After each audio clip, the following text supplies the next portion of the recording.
Hi, you're on the Reddit Confessions channel. The door didn't slam. That's what haunts me. No drama. No final words. Just the quiet click of the lock behind her. Like she was heading to a yoga class, not walking out of our marriage with another man. She didn't pack. She didn't cry. She just took her purse and her phone, walked across the living room barefoot, and whispered as she passed me, "He's waiting." I didn't ask who. I didn't need to. That night, everything smelled like rosemary. It was from the candle she lit, the one she only used when she had company over. I used to think she meant girlfriends. Now I know she meant him, the man whose name she never said out loud, the one I saw once in the background of a mirror selfie she accidentally left in her iCloud album. I sat there in that chair for a long time, like some forgotten piece of furniture. Same place I sat every night after dinner, while she laughed too hard at texts she wouldn't let me see. My coffee got cold. My hands started shaking. Not from anger, no, I don't get angry. I get quiet. So I opened the drawer. I pulled out the prenup she signed before our wedding. The one she insisted was just a formality. I remember her exact words back then. "I'd never leave you, silly. It's just paper." Yeah, well, so is currency. I didn't sleep that night. I just watched the clock, waiting for the bank to open. And when it did, I made one phone call. Then another. By noon, the joint accounts were closed. Her cards were canceled. The utilities were transferred to my name. I even had her gym membership revoked. Petty, maybe, but symbolic. Then I waited. At 4:23 p.m., she called. I didn't pick up. At 4:25, she texted, "Why is my card being declined?" At 4:30, "Did you do something?" At 4:34, "Can we talk?" At 5:01, a different number called me. I answered. "Hey man," a voice said. He sounded younger than me. "I think there's been a mistake," Tessa said. I hung up. No yelling. No cursing. Just a click. Like the one I heard when she left. They thought it was over. They didn't know this was just the beginning. By the time the sun rose, she had no idea she was waking up broke. But I did. I knew exactly when the first card would get declined. 7:42 a.m. That's when the automatic charge for her hotel room hit. A hotel I'd booked for her last birthday. I watched the app. Payment failed. I pictured her standing there in her fuzzy pink robe, confusion creeping across her face as she waited for a confirmation screen that never came. "Good morning, Tessa." A minute later, my phone buzzed. Her name flashed on the screen. I didn't answer. Why would I? We didn't have anything left to talk about. She made that clear when she stepped into his car and didn't even look back. I heard she cried in the lobby. Not because of me, no, not even close. She cried because she didn't expect the consequences. She thought she could just slip into someone else's life and still keep the comfort of mine. Her second card failed by noon. That one was the joint credit line she used to buy home decor that always looked suspiciously like men's watches and cologne. I made one phone call and cut off the last thing keeping her afloat. The silence from her end was short-lived. By 1:03 p.m., he started calling me. "Hey man, I think there's some kind of mistake," Tessa says. I hung up, not out of malice.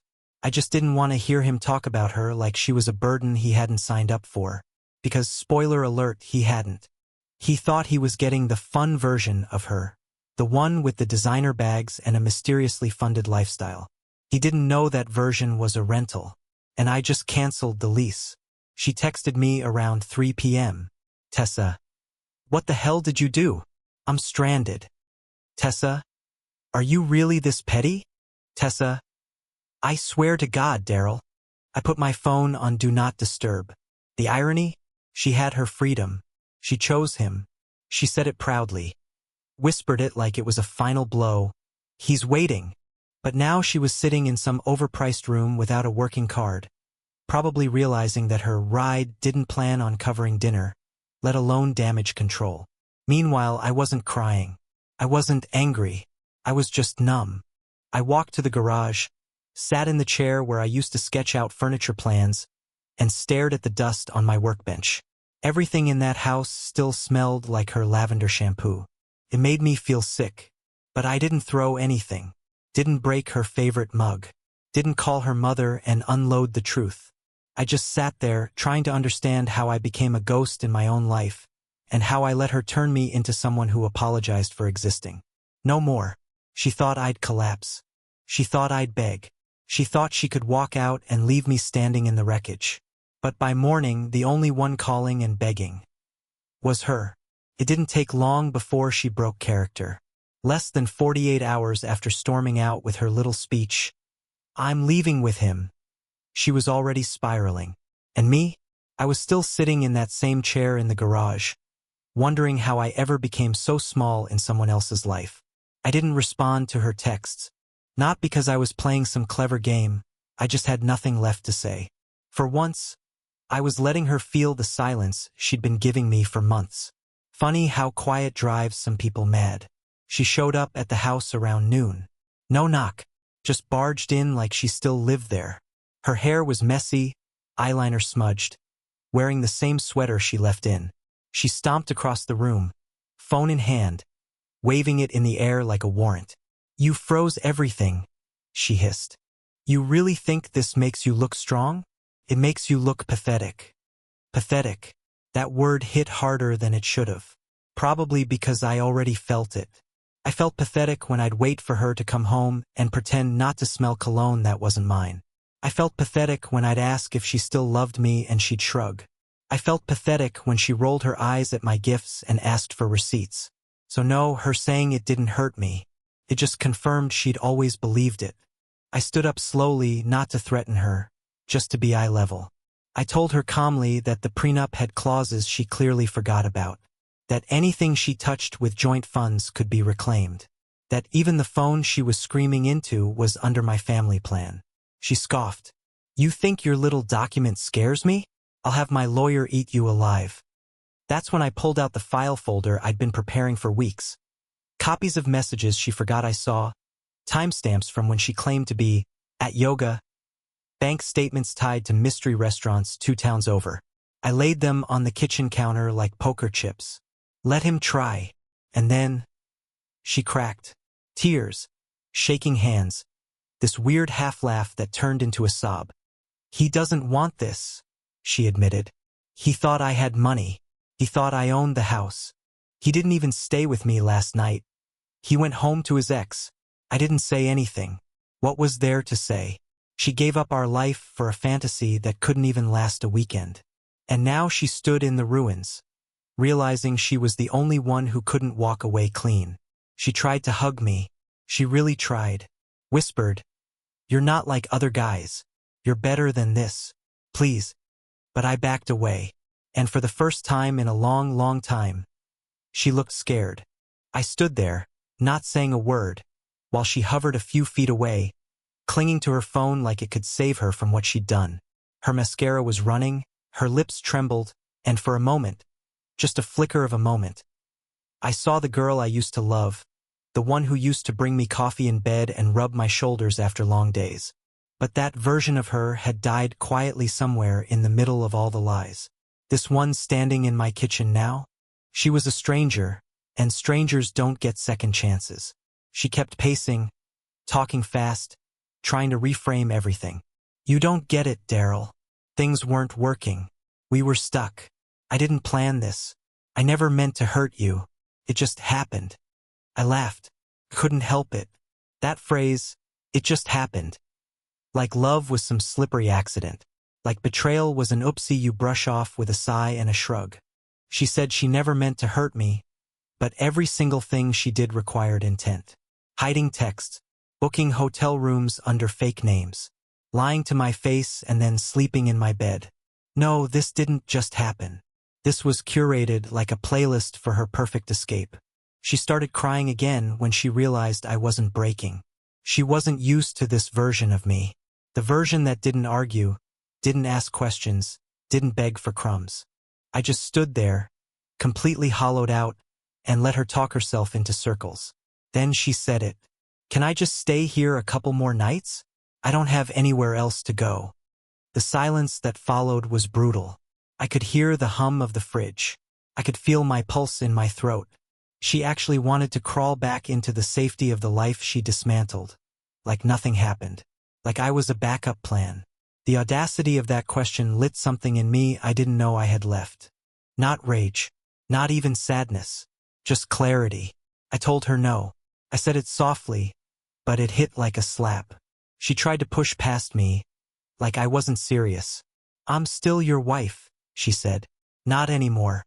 I reminded her that the prenup, signed and notarized, covered abandonment and infidelity. She'd left. On her own. She'd signed away her claims the second she climbed into that other man's car. Legally, she wasn't standing in her home anymore.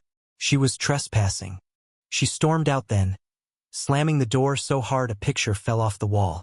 It was the last wedding photo I hadn't taken down yet.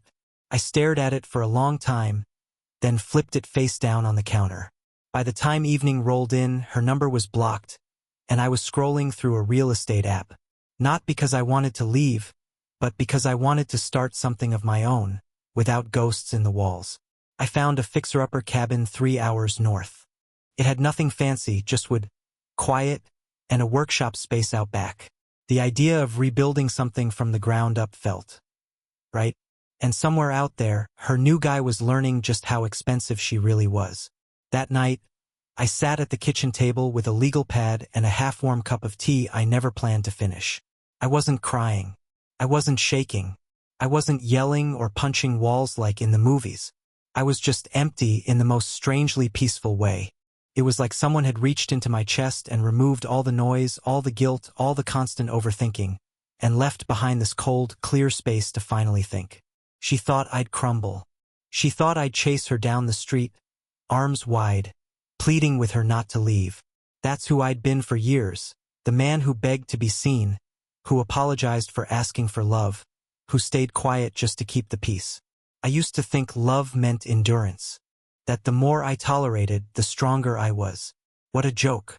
Instead of calling anyone or wallowing, I did something that felt small, almost ridiculous. I started packing. Not everything, just the essentials. Some tools, some clothes, my passport, a flash drive with all my designs and saved documents. I pulled a duffel bag from the hall closet and zipped it slow. It sounded final. It sounded like freedom. I didn't even know where I was going yet. I just knew I was going. Away from her, away from this house, away from the version of me that let someone walk all over him and still asked if she needed a ride home. The next morning, she came back. I was in the garage, taping boxes shut, when I heard the door open. No knock again. Just her voice, echoing like nothing had happened. "Daryl? We need to talk." I didn't answer. I kept packing. She found me eventually, her eyes red and desperate. "Listen," she said. I overreacted. I was emotional. I didn't mean any of it. She didn't mean the part where she said I wasn't a real man, or the part where she told me I was too boring to hold her attention, or the part where she laughed while her lover waited in a car outside like some rideshare fantasy. I didn't ask. I just stood up and looked at her with everything I wasn't allowed to say over the past 2 years. Then she saw the bag. Her voice changed. "Where are you going?" "Someplace that doesn't feel like a graveyard." She laughed nervously, like I was joking. When she realized I wasn't, her face shifted from sad to furious in 2 seconds flat. "You're seriously running away? Wow, Daryl. You really are spineless." There it was, her last attempt to tear me down, hoping I'd snap and lose control so she could feel powerful again. But it didn't work. I wasn't angry. I wasn't even disappointed anymore. I just pitied her. Because the only time she ever noticed me was when I finally stopped caring. As I carried the bag past her, she tried to grab my arm. "You can't just leave." I didn't even look at her. I just said, "You already did," and I walked out. The drive up was silent, not just in the car, but in my head. No anxious thoughts, no looping arguments, no imaginary conversations where I finally said the perfect comeback. Just quiet. The trees got thicker, the roads narrower, and somewhere past the last gas station, I lost all bars on my phone. Most people would have panicked. I smiled. The cabin wasn't much. Peeling paint, cracked steps, and a lingering smell of cedar and something older. But it had a roof, a fireplace, and a view that made me feel like the rest of the world had been put on pause. It didn't need to be perfect, it just needed to be mine. And for the first time in what felt like years, no one could reach me, especially her. I didn't tell anyone where I was going. Not friends, not coworkers, and definitely not Tessa. I left my phone charging on a dead signal and spent the first full day doing something I hadn't done since college. I sat with myself. Just sat. No distractions. No noise. Just a man and his regrets, finally unpacking everything he'd been too afraid to face. The second night, I opened my laptop and reread old journal entries. Ones I forgot I even wrote. I found notes from the early days of our marriage. Dreams about kids, sketches of a future furniture line, little to-do lists like teach Tessa how to use the chainsaw or make her birthday surprise unforgettable. I barely recognized that version of me, so full of hope and trust. Then, right in the middle of that moment, my phone buzzed. No signal, no call, just a single offline notification that must have slipped through while I passed a high ridge earlier. One voicemail. I pressed play. It was her. She sounded broken, not sad, panicked. "Daryl, I don't know where you are. Please just talk to me." He left. He said I used him. I didn't know he was married. His wife found out, and now I've lost everything. My job is gone. My name's being dragged all over social media. I can't go to my apartment. I need you. You're the only one who ever really knew me. I closed the phone. I didn't delete the message. I just left it there, suspended in digital limbo, like her voice no longer belonged in my reality. Because here's the truth. Tessa didn't miss me. She missed the version of her life that I made feel safe, stable, protected. The quiet routines. The warm bed. The man who never walked away no matter how hard she pushed. But that man was gone. And he wasn't coming back. That night, I lit the fireplace and made dinner with what little I had. Beans, eggs, and a slice of bread. It was simple. It was peaceful. And it was the first meal I'd eaten in months that didn't feel like swallowing shame. She thought I was weak. She thought I'd break. But all she did was finally give me the silence I needed to hear my own voice again. And in that silence, I realized I liked who I was becoming. I should have expected it. The voicemail was only a warning shot. I knew Tessa well enough to know that when words stopped working, she'd switch tactics. She always did. And sure enough, on the fourth day at the cabin, right when the wind had started carrying that early fall chill, I heard tires crunching gravel outside. I looked through the narrow front window and there she was, stepping out of a rental car like a ghost, unsure if she was welcome in the land of the living. She looked rough. Not bad breakup rough, I mean hollow. Designer boots caked in mud. Sunglasses hiding what I assumed were swollen eyes. Hair pulled back in a way she used to only do when she was sick or hungover. For a moment, I thought about not opening the door, just letting her stand there, absorbing the weight of what she did. But something in me wanted to face it. Face her. One last time. When I opened the door, she blinked like she didn't expect me to answer. "You're really here," she said quietly. "You didn't even tell anyone. I had to beg your coworker to check your browser history to find this place." I nodded. "And you thought that was okay?" She didn't answer. She just looked past me, scanning the little living room, the wood stove, the worn armchair I'd salvaged from a thrift store. "This is where you went?" "It's peaceful," I said, stepping aside. "But not for visitors." She stepped in anyway. Of course she did. That was always her way, cross the line, then ask why the line was there. She tried the sympathy card first. Said she'd been wrong. Said she'd gotten carried away. That the affair wasn't love. It was chaos disguised as freedom. That he was cruel, dismissive, and had used her to hurt his own wife. That now she was seeing everything clearly. I didn't interrupt. I let her say all of it. And once her voice cracked and she ran out of words, I simply pointed to the small wooden table in the corner. On it were the prenup papers she signed, her confession text messages I'd printed, and a letter I'd written 2 nights before, one she hadn't seen. It wasn't a love letter. It was a release. In it, I forgave her. Not for her, but for me, because I didn't want to carry this poison any longer. I didn't want her betrayal taking up real estate in my mind every time I tried to trust someone new.